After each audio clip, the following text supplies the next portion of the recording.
The Hobbit's been out for a little while now, so prices have stabilized at least somewhat. There's still cards like Gleaming Splendor that are astronomical, but there's a lot of really good cards in this set that are under $5. So today, let's talk about the best cards under $5 in the Hobbit set. Let's start with the uncommons. First up is Bjorn's Hospitality. This is a 2-mana green enchantment with landfall. Whenever land you control enters, you put a 1/1 counter on target creature you control. You can also pay 5 green, turn it into a bear, but that's not as relevant. For 2 mana, putting a 1/1 counter on your creature anytime a land enters is kind of absurd, especially if you pair this with like mana ramp or fetch lands, maybe additional land drops. Your board will become massive really quickly. Next up is Bothersome Noisemaker. I don't know how many of y'all played in pre-release, but this was an absolute all-star for me in my pre-release. It's a 2-mana 2/2 goblin that says, whenever you cast a non-creature spell, amass goblins 1. This card's insanely good in Spellslinger decks, Artifact, and Aristocrat decks. The army token you make can be used to sacrifice, or you can grow it to a massive creature. Get it? A massive?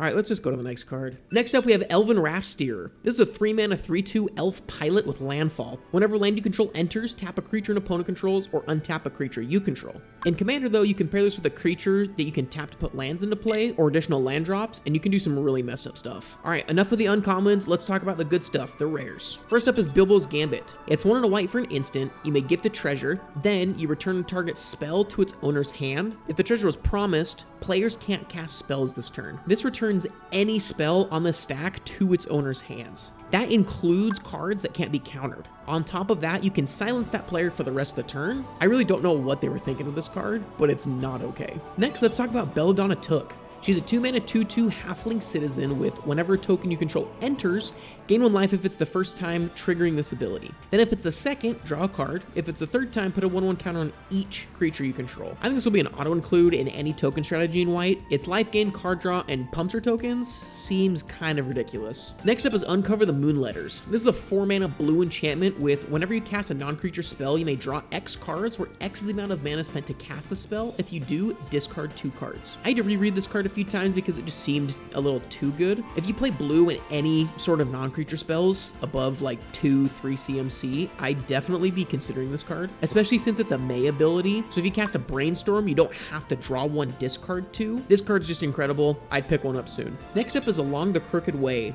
This is an enchantment for 2 and a black that says, when this enchantment enters, return a creature card from your graveyard to your hand.